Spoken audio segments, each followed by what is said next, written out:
So today, as the final talk in this conference, I'm going to talk about how important it is to obtain data to understand the essential component in the future of reading for pleasure. So in this talk, my plan is to talk about our research and what we have done so far to understand reading in a language like Arabic. So first of all, we use the eye tracking technology in most of our studies. And in Professor Paterson's talk, you saw a picture from the UK. This is a picture from actually Zayed University, where I used to work in the past. And I hope you can see, so this is a black background to ensure that the place is fully controlled, so it's a lab.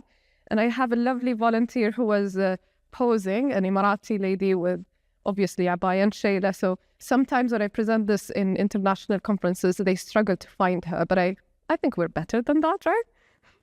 So a lot of research was done when I was at Zayed University. I just moved to UAE University in the past year.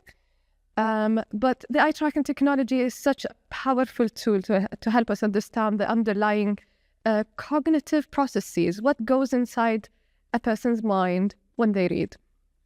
And when we look at something, two different languages with vastly different characteristics, what we see is that there are certain eye movements that are kind of universal. So you see them across most languages.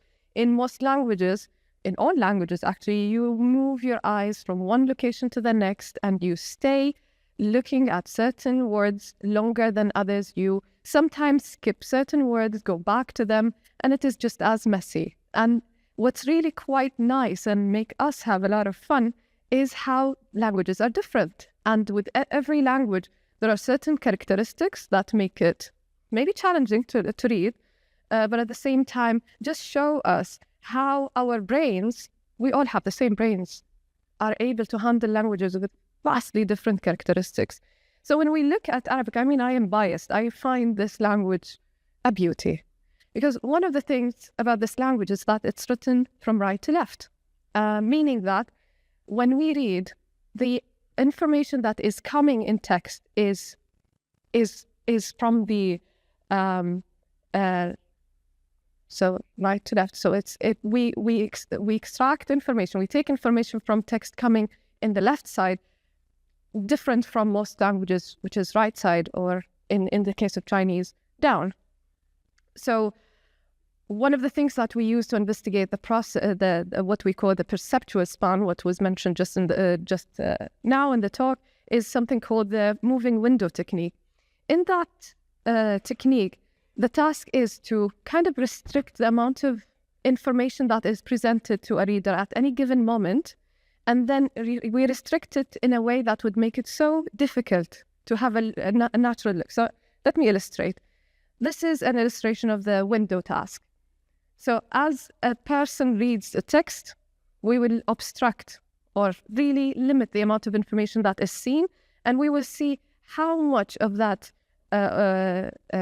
how big is the size of the window, how would that affect reading in that language. So if the text was smaller than what is not naturally needed, you will see the pattern of eye movements kind of, there are struggles.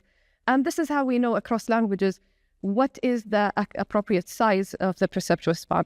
So in the case of Arabic and English, you see that our research shows, I mean, that's a research that was taken by the team of researchers at the University of Leicester before I joined them.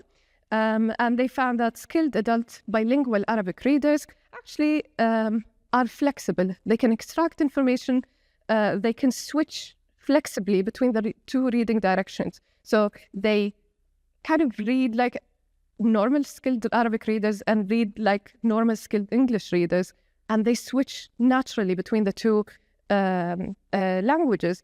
But if we want to ask a question about the situation in UAE, looking at children in particular in this day and age, where they are exposed to the two languages at a very young age, we have so many questions. In this multilingual society like UAE, how do children manage to read languages with different reading directions when they're barely trying to understand the characteristics of one language, and then now they're exposed to another language and they have to compete with two different, very different writing systems? So this is one of the questions that I think we need more data for. The second point is that in Arabic, another beauty is that it's a cursive script, meaning that most letters are connected with lines. They're visually similar. You hardly can tell the two letters sometimes apart. And they can change their shape based on the location within words. So I love this illustration I made a few years ago about the letter Ain. When it's presented at the beginning of a word, and that's to the right side, it's Arab in that shape, Bal in the middle form or medial form when it is in the middle of the word, Bala when it is at the final form, and then Farah in the isolated form. So one letter has 4 different shapes. Now, what makes things a little bit more complicated is that if you add 1 dot on top of that, you have completely different words. If you see these words, they look really, really visually similar. I mean, anyone who doesn't speak Arabic here will find these very, very, very similar. I mean, doesn't read Arabic, but they're very, very different. So paying attention to the dots, to these really minor visual information, and missing that will be costly for an Arabic reader. So obviously we have visually letters that look really similar visually, and letters that look substantially different. And actually, I'm really happy about a month ago, we have published a paper that looked at this. And our recent research shows that even skilled readers at the very early stages of processing letters written in isolation alone in Arabic, even skilled readers can find these 2 visually similar letters confusable. So then that begs the question, which is whether Arabic readers who are very young, how would they cope with visually similar letters? How do they manage that in a cursive script where letters are often connected? It would be interesting to see the challenges that they face at that very, very early stage of learning to read Arabic. The third point that is quite interesting to talk about is vowel information. Vowel information, what we call in Arabic harakat. As adult readers, anyone who reads Arabic, you know that this sentence is quite simple and easy to read. It's very, very straightforward. But any young child we don't have children here, but if there was a child in the audience, they would read a sentence with that information. So you see these extra lines and circles are what would inform a young reader, a person who is learning Arabic, to the vowel information, because skilled readers don't need that. They don't need the vowel information because they can use the context of words or sentences to make up that missing information. Research shows that when text has no diacritics, skilled readers read easily.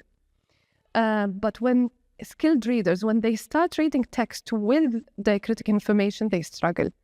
So it kind of goes against what you would expect. You think that when we miss information, it will be harder because you have to make up for that missing information. But for adult readers, skilled readers, because you're so used to looking at text with no diacritic information, that extra information can hinder your reading process.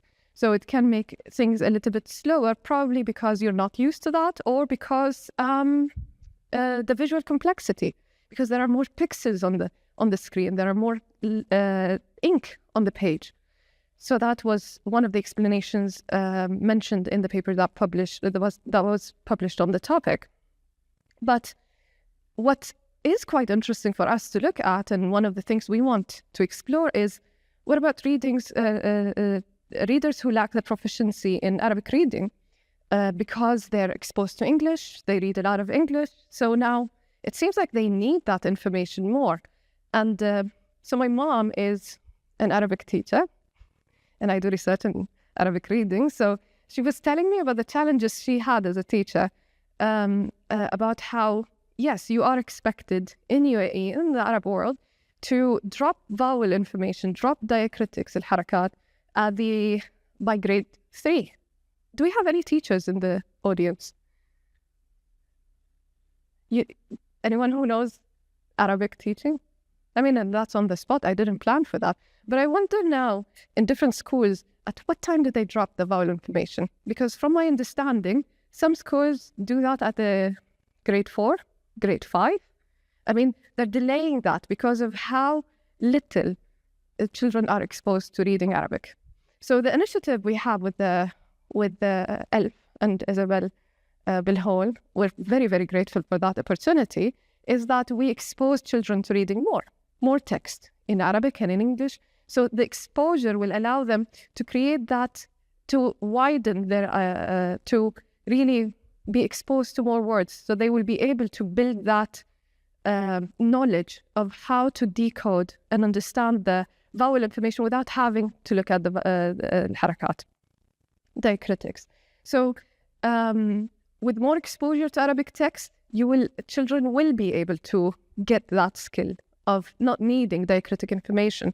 But we don't know that. We don't know in the context. When I was a student, when I was young, and I was talking to Professor Kevin just earlier today, and that was my experience, when around the age of, I think, grade 3 or grade 4, when the vowel information disappeared from our textbooks, it was a little bit, shocking, surprising to not have that information provided to me as a reader. But then I adapted quite quickly. I mean, the next day, after a while, it was fine. And I felt good. I was able to do it without the diacritics. But we don't know, because at the time when I was a student, we had only one class to teach for English. The situation is different now. So the more children are exposed to English more, read fewer books in Arabic, and we need to investigate how that is influenced their ability to use vowel information. And the fourth point I want to mention is the density of information in Arabic words. And before I start, do you see this whole thing? I mean, it's amazing with a large screen. This is really a lot of letters. So this is a Finnish word that is translated into the regular practice of reading books for pleasure. I mean, I Googled that. I use the internet, so I don't speak Finnish. I hope there is no mistakes. But can you believe that in one language, which is Finnish, the information is compacted, and there are so many words. Words tend to be too long. So if we look at that word, you can segment it into the following. These are 6 words in English, but 1 word in Finnish. Now, in Arabic, things are a little bit similar. This is a word in Arabic, al-muta'awinatan, which translates to the 2 females who are working together cooperatively. Now, if we want to segment that word, this is root letter information, prefix that forms an adjective, a feminine marker, the, and a dual marker indicating 2. So in essence, these are 6 components as well. But can you see how few, there were just a few letters that made that word, and how much information was in that word? So in Arabic, text can include so much information. It's really, really complex. And I love giving this example. I mean, Haya, she's one of my students who I gave a class this semester, and this example was mentioned. I love it. So this is actually from one of our experiments. And in the first example, there is a simple text. So this is the recording of one of the participants in that experiment. And then this is another sentence that is complex, and you can see how the reader is really, really struggling. Can you see that? So, I mean, I'll say it in Arabic شوية كنت معقدتنها يعني, بس that was, so I complicated it, but that was the intention, just to see when I complicate information within text, how is that reflected in the behavior and the pattern of the eye movement patterns? So our research shows, that when information is complex, even skilled readers of Arabic struggle, and they go back to words they find difficult. So what we are wondering about is how can we improve Arabic text to support children's reading development? That is something that we really need to investigate. The final point I have, I feel like I will finish earlier, which is really, really good, because I want to just talk about this. I'm dying and do a good job, and then we can all end this conference and have fun. So the final thing to talk about is Semitic morphology, how words are constructed in Arabic language. And what's really quite cool about this language is that the information is kind of intermixed, interspersed. And if you look at the 3-letter root طفل, you can make so many different words with similar root letters, but as you add extra letters, that changes completely the meaning of words. So in that non-concatenative morphology of Arabic, how do readers identify root information, which is considered the key component? The key information within a word is in that root information. So we asked the question of whether that information is important for skilled Arabic readers. And we used a paradigm called the boundary paradigm. It's a very clever paradigm that, most of my PhD was using that paradigm. So what happens here is that you have the text presented normally. Participants don't know. I have some of my participants in the audience today. Some of them, so what would happen is at the beginning of the sentence, you read text normally until you reach that, you see the line that is dashed, I think. Prior to moving to that line, the word is written incorrectly. But as they skip that line, quickly the word changes and gets corrected. What we obviously often see in such experiments is that when the information is correct, readers spend less time fixating the word, looking at the word afterwards. So we would see that only if the information was important, that the readers took that information prior to looking at the target. We call this a target word. So in our research, it's one of the most recent experiments we conducted. We found that actually, yes, skilled readers easily took that information before looking at words. So it just shows that the core information of text, of words, is looked at early on, prior to looking at the target word. So it's important, it's taken. But we don't know about what young readers can do. Young readers who are exposed to other languages, including English, also have that sensitivity to finding out where the most important information in a word is and taking that early on to inform their reading. And can we teach kids, tricks that help them identify these important parts of words more quickly and more easily? These are really, really important questions that we think will help us change the way Arabic is taught in schools in UAE. So we need, I hope by the end of this talk, that, yeah, that's good. I hope that by the end of this talk, I have managed to convince you that we need to know more about Arabic, because it's so cool and there are so many different characteristics that we've obviously done quite some work in the language, but there are so many things that we don't know about. So we have little scientific knowledge about the cognitive mechanisms that underlie skilled Arabic reading. We know and can sense, and we have seen through our talks in this conference, that there are so many challenges that children of today have, things that I have not experienced in UAE a few years ago. And that should be a priority in our minds. And we also know that because Arabic has so many unique characteristics, that we cannot simply assume that whatever is applied to a language such as English will move and apply to Arabic because we know how the two languages are vastly different. Thank you so much.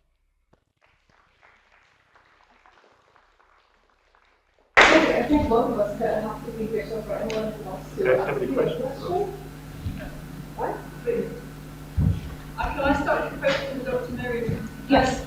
How can you quantify comprehension from the speed or slowness? How do you quantify that a child has read eye movements and understood, because it goes to a different part of the brain? So I would start by saying that in one of the talks, someone was saying that you need to, the goal is to teach children to skip and really to fast read text. And that is not, research shows that you cannot really scan and get that same information from text. And one of the ways to quantify that is to look at whether the reader would be sensitive to frequency information. So some words are more familiar in the language, so readers will spend less time looking at these words. So if I see, even in my experiments, if I see a person who reads fast, familiar words and not familiar words in equal speed, it shows that they didn't really read. So that is one of the ways we can quantify that, to look at how sensitive they were to the information that is in words.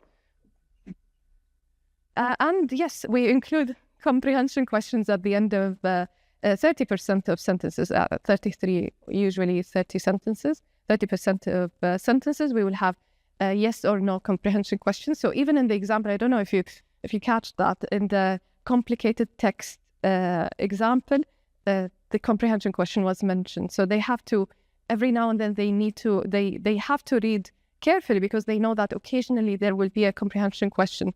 And usually if the participants scored below 80%, we exclude their information, because it shows that they were not paying attention. Thank you. Question, yeah. So what is the minimum?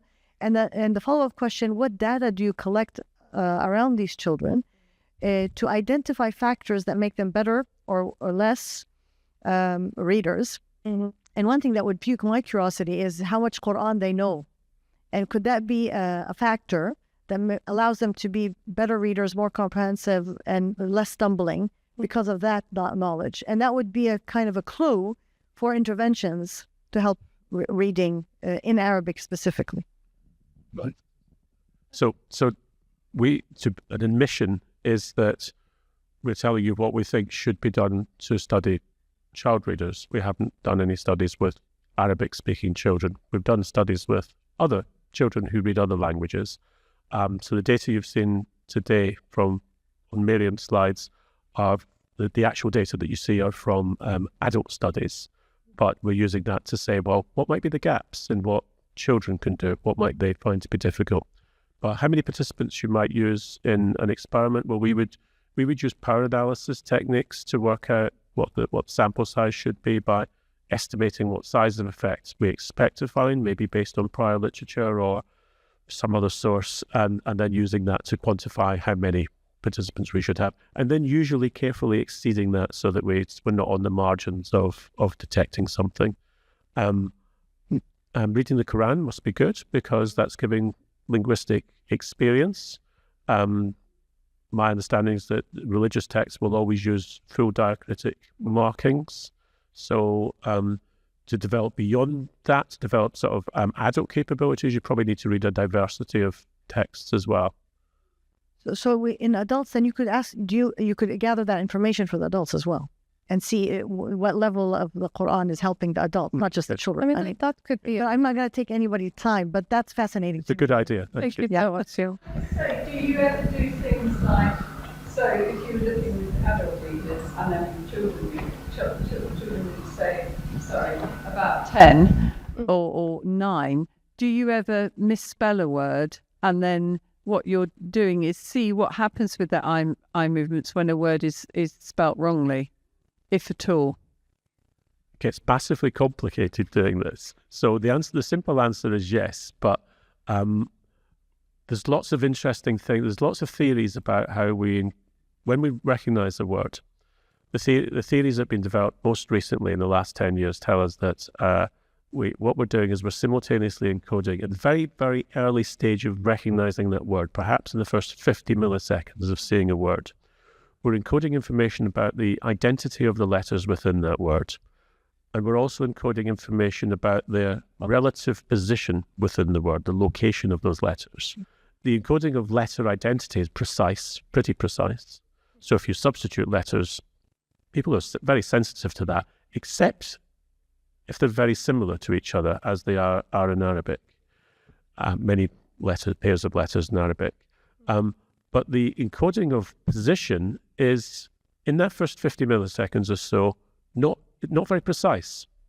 So this is the reason why if you transpose two letters in a word, so switch around the order of two letters in a word, in many languages, certainly in English, then you can still get to the right meaning of that word. You're able to mentally unravel it because there's a flexibility in how that positional information is encoded in the very early stage of reading the word, and your brain then corrects for it. So if it's a subtle misspelling, usually it gets spotted. Interestingly, there's some really nice work that was done by Bram Frost, who works at Hebrew University, and he did his studies in Hebrew, where they did these letter transpositions. And what he showed was that if that transposition involves the root letters in Hebrew, and it's not being done in Arabic, but my prediction is that you'll see the same effect for Arabic. The examples I had were... Well, okay, we have done it apparently. So we did it. you get what you find is that if you violate the order of root characters, There is a cost. yeah, you don't get this. You're not able to resolve that as so readily in the brain. So these concatenative morphologies, Semitic morphologies, are a really nice borderline condition for understanding this flexibility. So yes, the answer is yes. We often use misspellings, usually to detect whether more subtle processes are going on in the brain.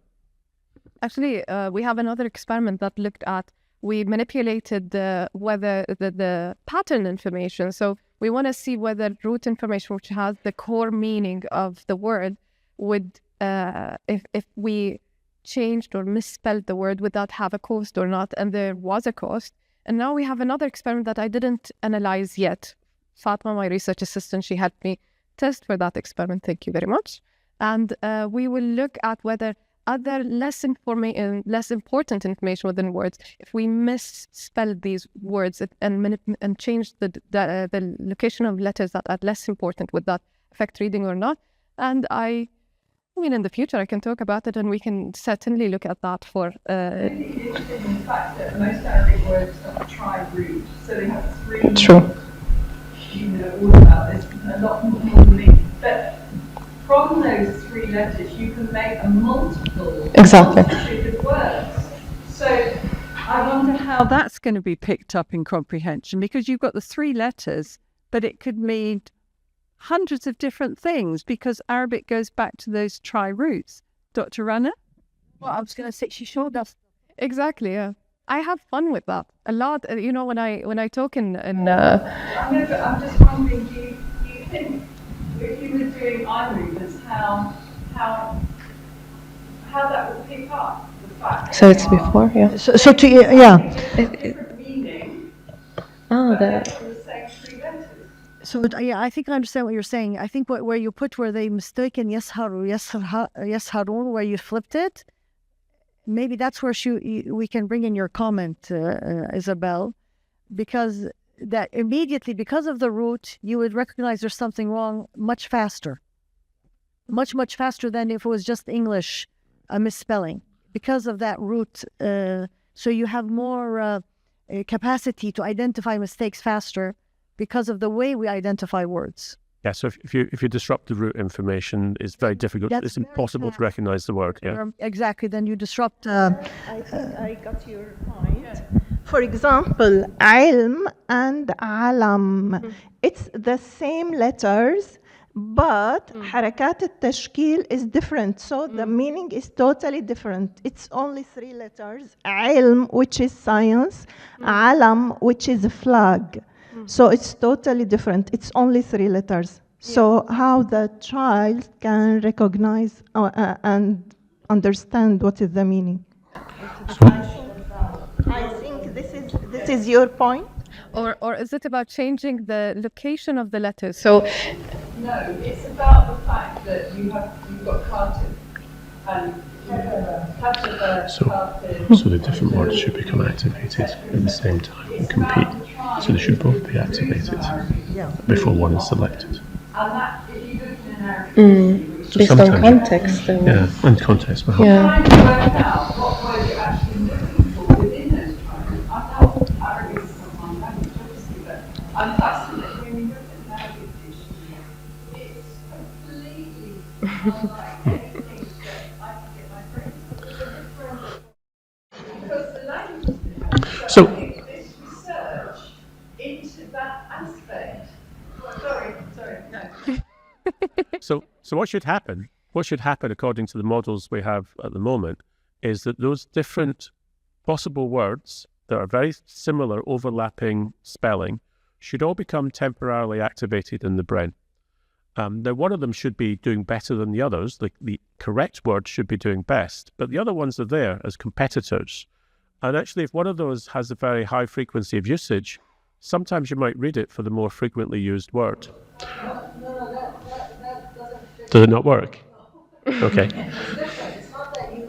No, I got what you. So it's the high density of the neighborhood. Yeah. You know that there are. You simply change one letter to another location. That's a new word. You simply change, move letters around. That's another word. There are so many words that look very similar, but they mean different things. So we use contextual information, how familiar we are with that word, and this is one of the things I enjoy so much when I go to international conferences, is to show how very flexible the language is. You have same 3 letters, change their locations, you have 12 words. To change the location of letters, you have so many different, even keep the 3 letters the same, change the vowel information.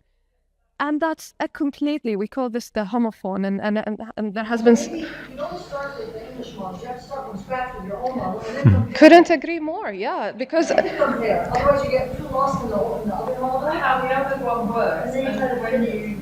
it's, looking at an Arabic dictionary, I think Yeah. that is the thing. You look at an Arabic dictionary and it is so completely different to how...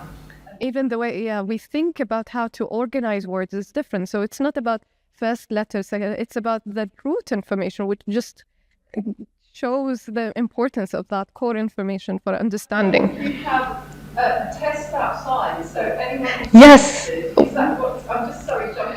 Thank you for reminding. I got so in... Doing this, testing out this amazing software.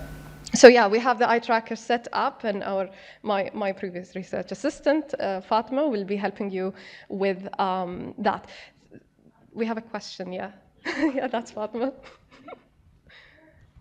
Should I go ahead? So my question is, since you're tracking eye movement, I'm just curious about what's the effect, especially for mental health conditions such as ADHD and anxiety, which are often go undiagnosed. So how that would affect? How would you factor that in when you're collecting your data? So we would normally ask our participants if they have different sorts of conditions that might affect their behaviour. Depending what sort of experiments we're doing, we would always let them take part in the experiments, but we might exclude their data from the analyses.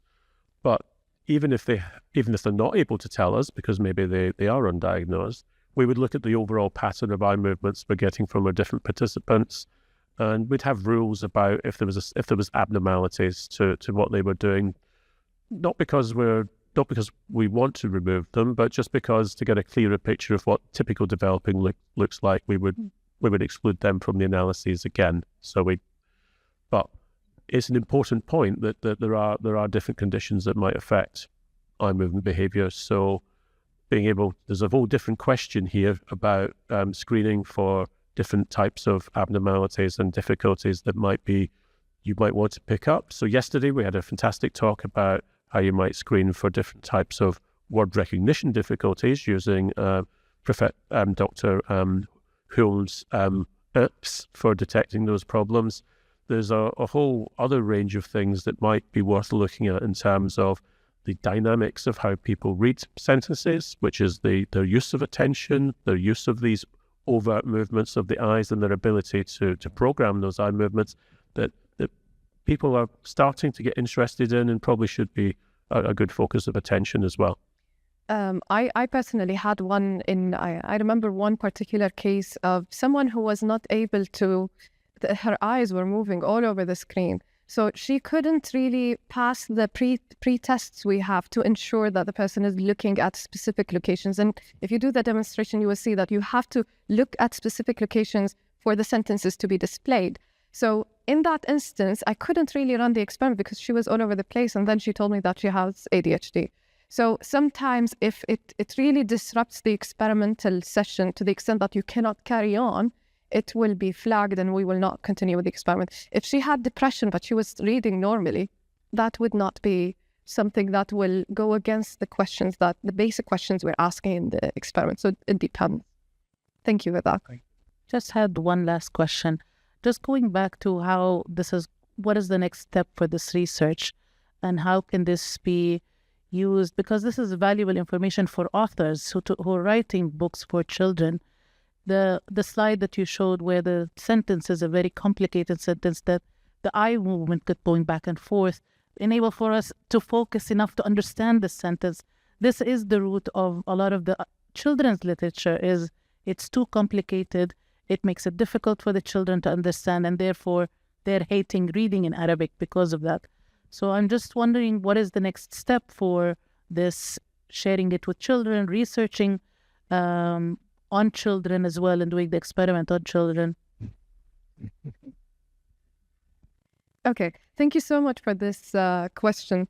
One of the things we can do, obviously, most of the work we've done together was in Arabic was with skilled readers, and the fascinating thing is that, as far as we know, last time I checked, which is not a very long time ago, nothing is done in Arabic eye movements research. In children, yeah.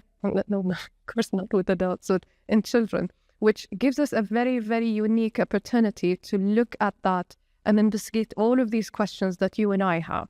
So that is if we start to slowly ask the basic questions, then we can, maybe one of the things that we can do in the future is to create a screening tool. So we have a couple of students coming and reading a couple of sentences that would be included in a text that is suggested by the Ministry of Education, let's assume.